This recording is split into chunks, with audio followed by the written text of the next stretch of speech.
Bismillah, alhamdulillah, wassalatu wassalamu ala rasulillah Sayyidina Muhammad bin Abdullah wa ala alihi wa sahbihi wa man wala wa la hawla wa la quwwata illa billah. Rabbi shrah li sadri wa yassir li amri wa hlul 'uqdatam min lisani yafqahu qawli. Saddid lisani wahdi qalbi bihaqqi Sayyidina Muhammadin sallallahu alaihi wasallam. Dusturakum ya ahla darki wa ya ahla al-batin wa ya ahla nawbati wa ya ahla nur. Amma ba'd.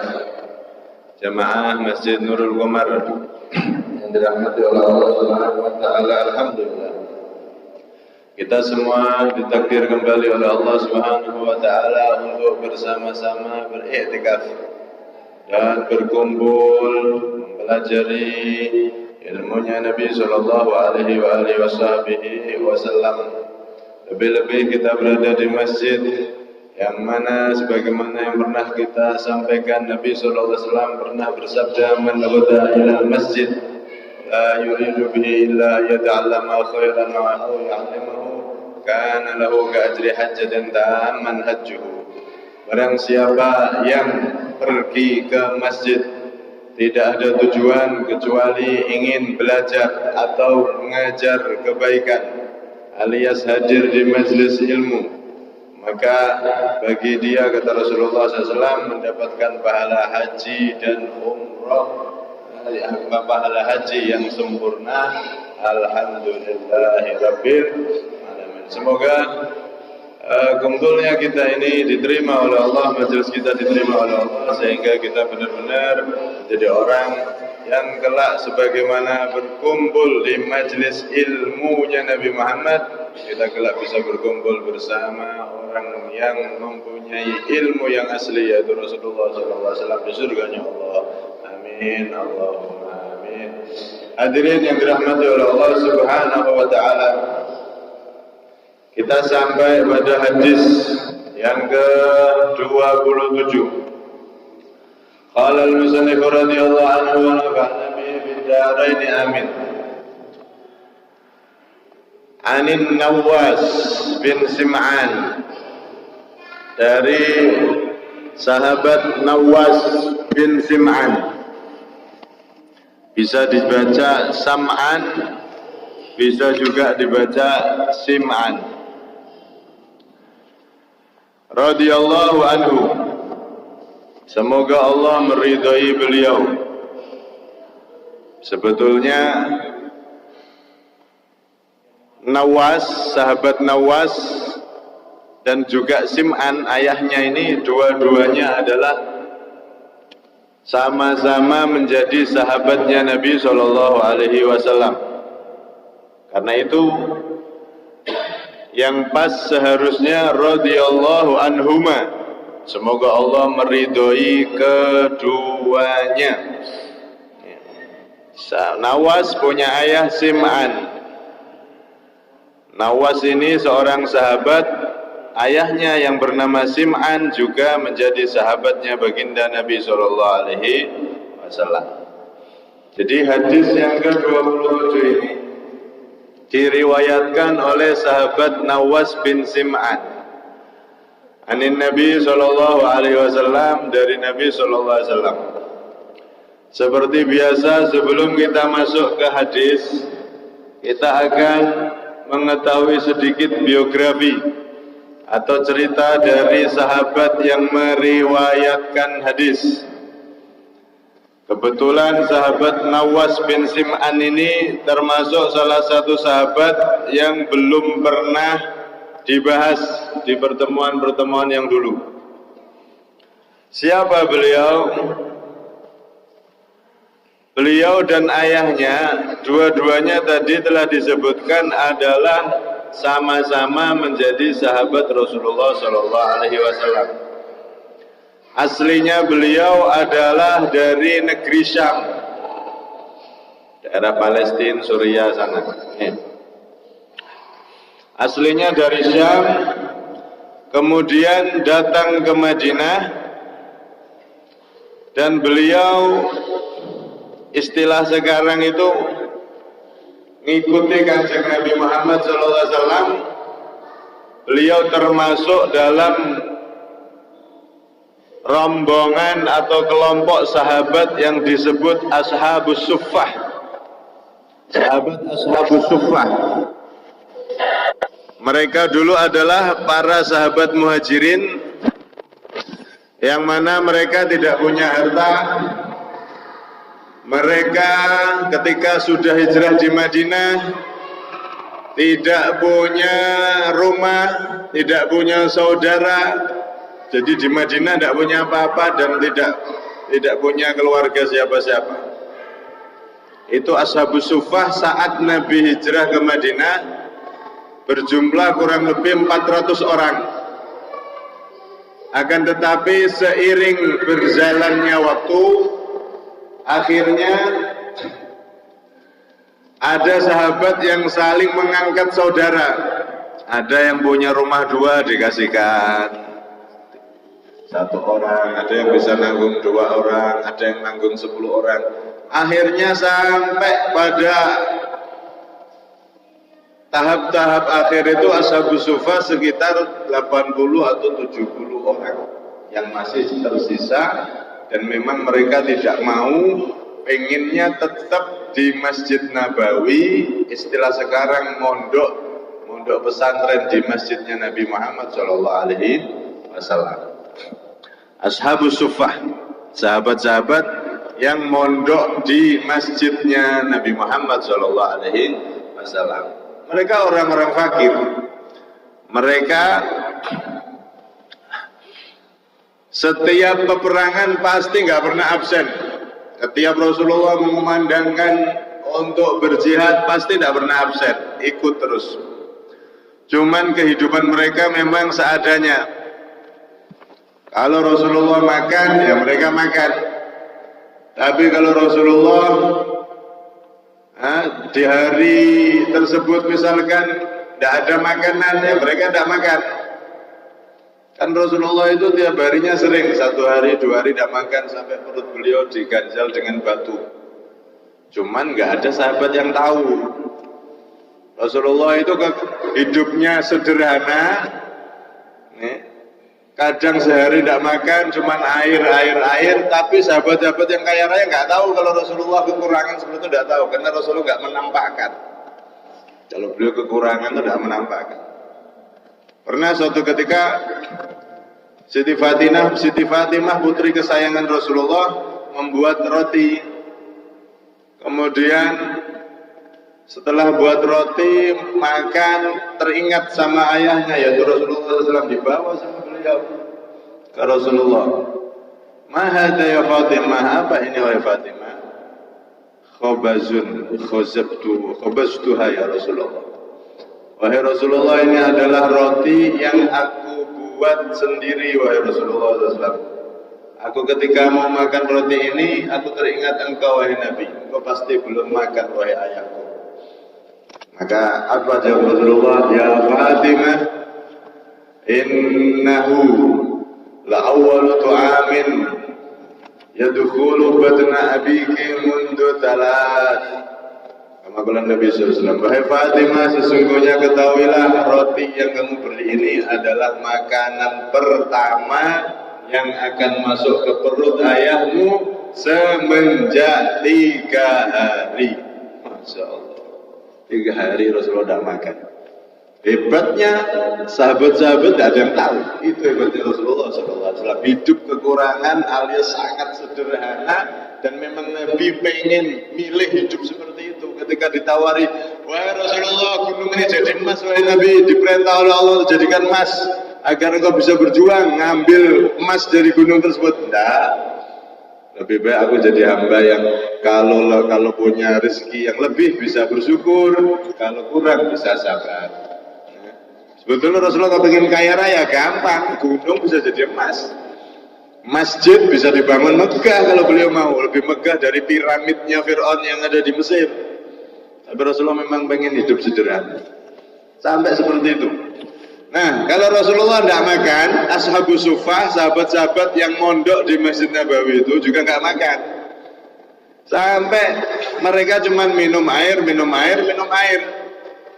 Sampai diriwayatkan itu ketika Rasulullah masuk ke Masjid Nabawi mengimami sholat, itu sahabat-sahabat ashabus suffah itu kalau pas sholat itu ada yang sampai tumbang, sampai jatuh ambruk pas sholat, tidak kuat berdiri, pingsan.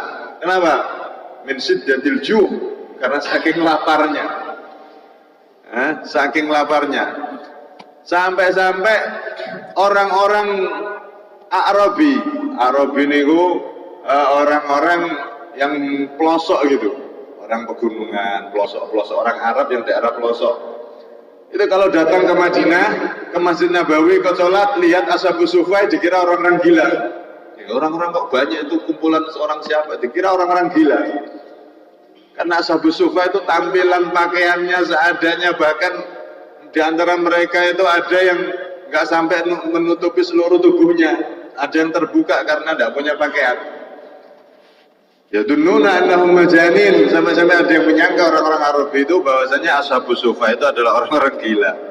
Masa saking ndak doyan kali dunyo, sama sekali tidak ke dunia blas. Isinya ngaji ibadah, fokus pengen ngaji, fokus pengen ibadah setiap saat, yang pengen bersama Nabi SAW, sehingga mereka tidak bisa sibuk kerja dan lain-lain. Karena memang mereka milihnya seperti itu dan tidak punya tanggungan. Beda kalau punya istri, punya keluarga, ya wajib kerja. Ini mereka tidak punya siapa-siapa, harta tidak punya, keluarga tidak punya, di Madinah sendiri, hidup di masjid, mengikuti Rasulullah SAW. Kalau Rasulullah makan, ya mereka makan. Seperti itu. Intinya mondok. Ini yang dalil mondok pesantren, ya ini ashabus suffah. Sampai-sampai suatu ketika Rasulullah SAW ketika selesai sholat itu sering beliau menghampiri mereka di tempat mereka beristirahat. Kan masjid itu, Masjid Nabawi, di ujungnya itu ada tempat ruangan yang dikasih atap dari pelepah-pelepah kurma. Itulah tempat istirahatnya para ashabus suffah. Kalau bahasa sekarang di depannya itu, depan masjid Serambinya itu. Nah, kalau selesai sholat, Rasulullah menghampiri mereka dan menghibur mereka untuk selalu bersabar, untuk selalu ridho dengan apa yang diberikan oleh Allah Subhanahu wa taala, sampai beliau mengatakan, "Lau ta'lamuna ma lakum indallahi minal khair la ahbabtum an tazdadu faqatan wa hajatan." Wahai ashabus suffah, wahai sahabat-sahabat yang berada di masjid terus ini, andaikan kalian tahu sesuatu yang disimpan oleh Allah dari kebaikan untuk kalian, maka kalian pasti pengen minta sama Allah agar ditambah faqatan wa hajatan, ditambah kefakiran dan kekurangannya. Karena orang itu kalau kekurangan, kalau dia sabar, kan pahalanya besar.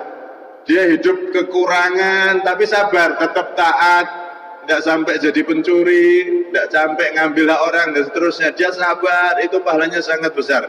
Nah, kata Rasulullah, andaikan kalian tahu kesabaran kalian atas kekurangan atau kemiskinan yang diuji oleh Allah kepada kalian itu, maka kalian akan minta tambah miskin, minta tambah fakir. Kalau kalian tahu pahalanya sabarnya orang yang kekurangan, dan dia ridho akan takdir dari Allah Subhanahu wa taala. Masya Allah. Ya. Sampai-sampai suatu ketika juga Rasulullah pas mendatangi mereka, beliau juga memberi kabar gembira begini. Abshiru ya ashabas suffah, faman laqiyani min ummati ala an-na'dil ladzi antum alaihi radiyan bima fihi fa innahu min rifaqi. Bergembiralah, aku beri kabar gembira kepada kalian wahai ashabus suffah. Barang siapa ada dari umatku yang meninggal kok sifatnya ketika dia meninggal punya sifat seperti kalian, alias tidak punya apa-apa, meninggal dalam keadaan tidak punya apa-apa. Seperti para nabi itu kalau meninggal kan tidak punya apa-apa, warisan apa tidak ada. Makanya kan dianjurkan bagi yang punya harta banyak itu sebelum meninggal hartanya dibagi-bagi dulu sama anak-anaknya. Biar nggak jadi harta waris. Kalau jadi harta waris nanti bisa cekcok. Karena warisan laki-laki sekian, perempuan sekian. Nah, ketika sebelum meninggal itu dibagi-bagi. Kamu tak bagi ini sama-sama ridhonya semuanya. Nah, pas meninggal itu sudah nggak punya apa-apa. Sehingga tidak dihisap. Karena sudah dikasihkan, sudah dihisap nanti. Tapi kalau pas warisan, jadi warisan apalagi kok sampai jadi pertengkaran antara kakak, adik dan saudara-saudara sekeluarganya. Maka ini nanti yang kasihan, yang nanggung itu yang meninggal tadi itu kasihan. Barang siapa yang dari umatku meninggal dalam keadaan dia tidak punya apa-apa sebagaimana kalian, sifatnya seperti sifat kalian, wahai Ashabus Suffah, nggak punya apa-apa, maka dia dan mereka yang punya sifat seperti itu, merekalah nanti yang akan bersanding dekat dengan aku di surganya Allah Subhanahu wa ta'ala. Masya Allah. Artinya Rasulullah itu cinta kepada orang-orang yang miskin, dan Rasulullah memang memilih hidup dalam keadaan sederhana atau dalam keadaan miskin, memang pilihan dari Nabi SAW. Sampai-sampai Nabi ini mempraktekkan itu kesederhanaan itu bukan hanya untuk beliau sendiri, bahkan istri beliau Siti Aisyah juga sama dididik oleh Nabi. Ya Aisyah, in aradtil luhuqabi falyakuffaki minad dunya kazadir raqib wa iyyaka mujalasatal aghniya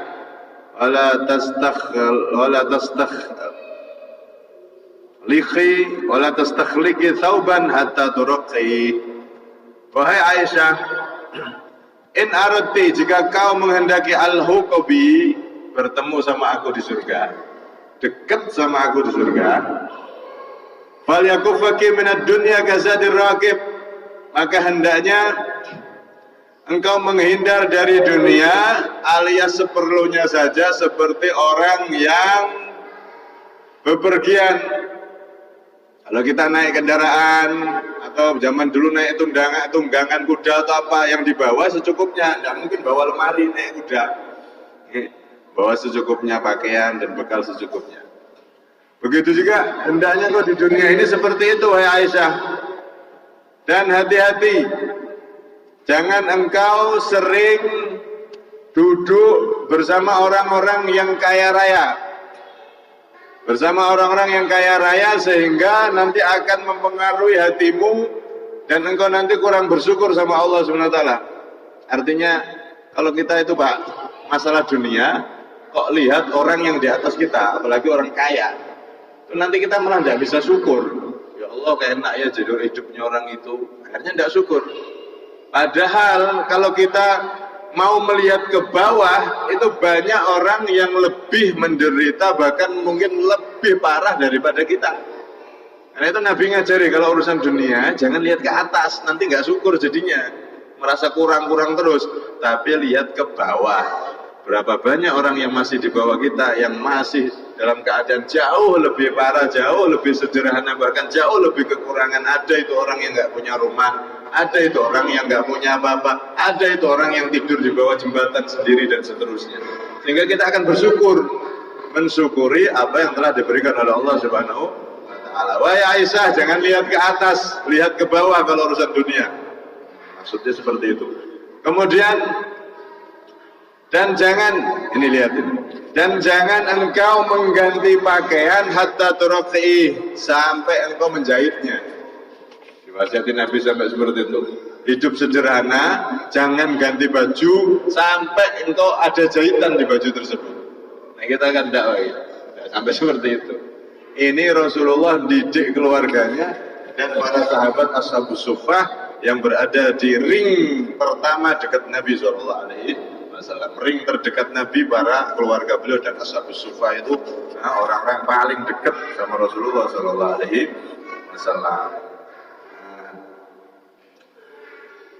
Karena itu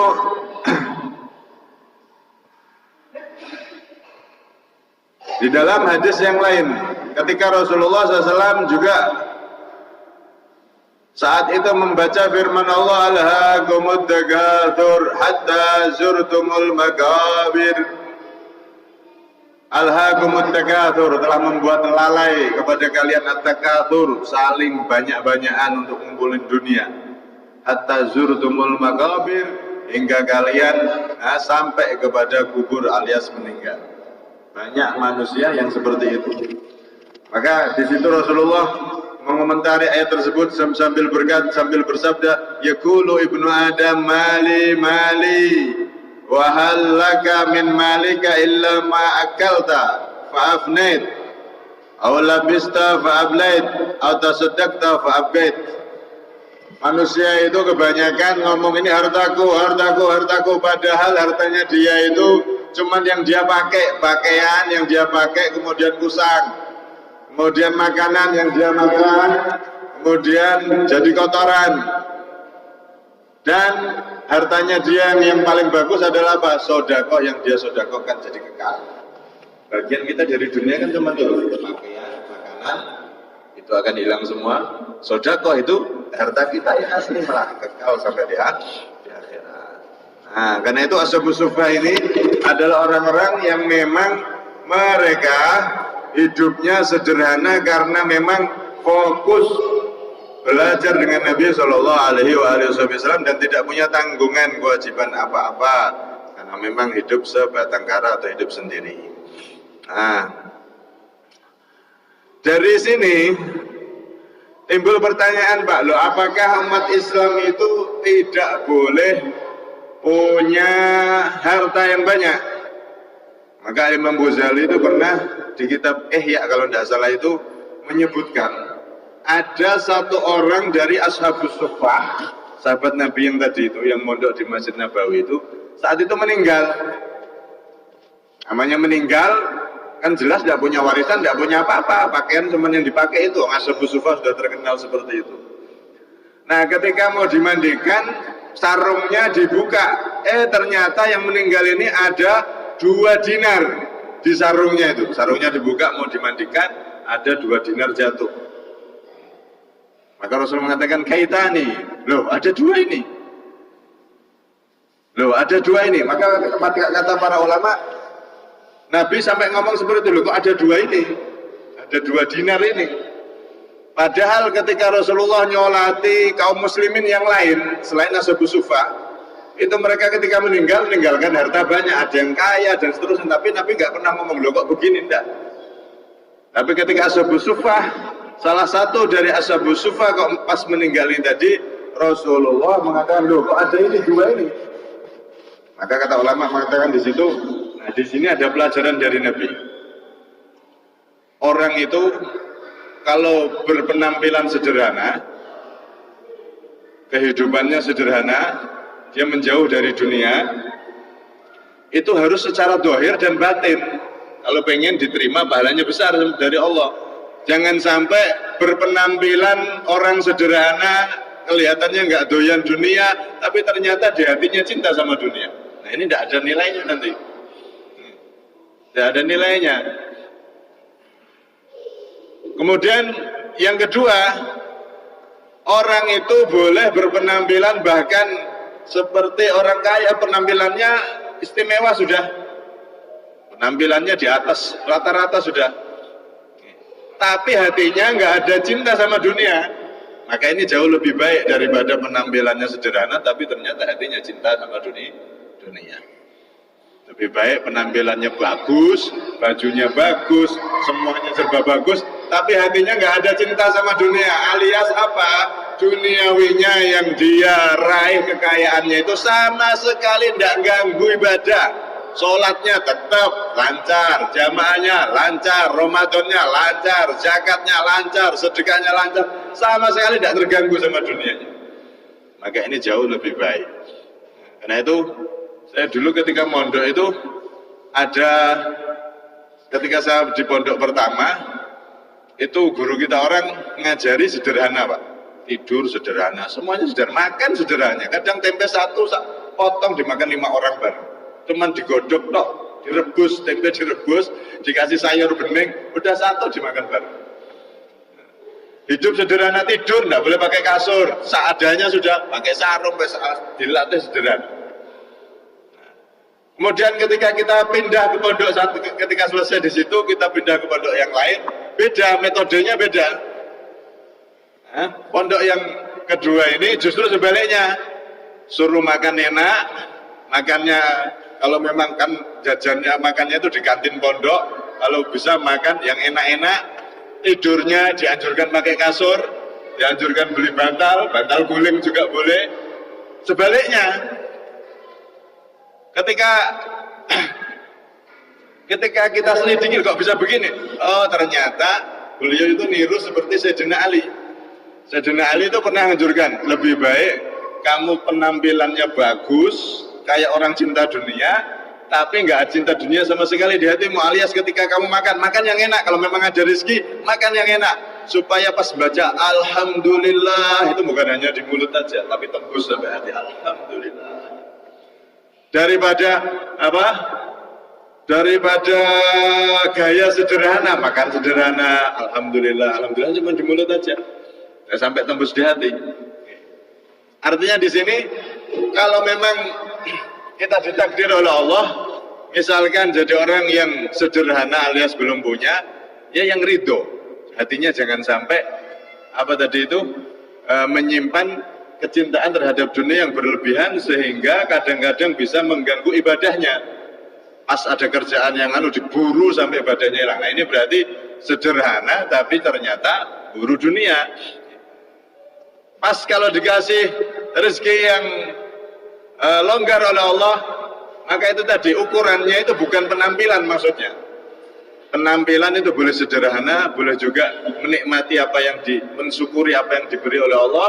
Yang penting semua dunia tadi itu tidak sampai mengganggu kita untuk tetap tambah ibadah, tambah istiqomah, mengabdi kepada Allah Subhanahu wa Ta'ala.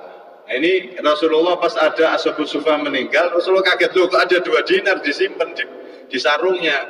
Padahal Ashabus Suffah ini terkenal tidak punya apa-apa. Di situ ada nasihat yang tersimpan di situ, kata ulama seperti itu. Artinya jadilah umat Islam mensyukuri nikmat Allah sesuai Allah menempatkan di mana. Kalau kita ditempatkan rezekinya banyak ya sudah disyukuri, tapi ingat itu tadi jangan sampai kesibukan duniawi kita menjauhkan kita dari Allah Subhanahu wa Ta'ala. Itu poinnya gitu.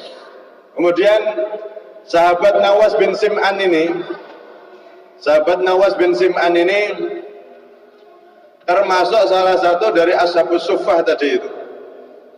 Dan beliau aslinya dari Sam tadi, sampai di Madinah beliau nggak pulang. Setahun di Masjid Nabawi menjadi Ashabus Suffah, mondok di Nabi Muhammad selama 1 tahun. Beliau nggak mau pulang. Kata beliau, kenapa? Ketika ditanya, kamu kan orang Syam, kesini sudah ketemu Nabi, Nabi kok masih kok nggak balik ke daerahmu? Untuk dakwah di sana atau gimana? Tidak, saya mau di sini dulu selama 1 tahun mempelajari, mendengarkan nasihat dan jawaban serta pertanyaan dari para sahabat yang bertanya sama Nabi Muhammad, dan saya ingin mendengar jawaban dari Muhammad dan jawaban dari Nabi Muhammad SAW, alias mau ikut ngaji dulu selama setahun. Baru setelah setahun beliau kembali ke daerahnya dan mendakwahkan Islam di daerahnya. Nah beliau ini menghafal hadis Nabi SAW, meriwayatkan hadis Nabi SAW yang sempat diriwayatkan oleh beliau cuma 17 hadis. Makanya beliau ini, nama beliau Nawas bin Sim'an ini sangat jarang, karena memang 17 hadis saja yang beliau sempat riwayatkan kepada para ulama yang ahli hadis, murid-murid para sahabat tabi'in. Kemudian saat itu setelah beliau kembali dan beliau setelah dari Madinah kembali ke Syam, dan akhirnya sampai akhir hayat beliau berada di negerinya, di negeri Syam sana. Ini salah satu hadis dari 17 hadis yang diriwayatkan oleh beliau, dan hadis ini isinya isinya sangat penting sekali, sehingga dipilih oleh Imam Nawawi menjadi hadis yang ke-27. Insyaallah akan kita bahas di pertemuan selanjutnya. Ala kulli hal, Ya, semoga kita mendapatkan keberkahan dari beliau dan para sahabat Rasulullah SAW, dan semoga kita termasuk umat yang kelak bisa berkumpul dengan beliau-beliau semua bersama Rasulullah SAW. Kalau minta maaf, ada minni wa lakum minkum. Assalamualaikum warahmatullahi wabarakatuh. Siril Fatihah.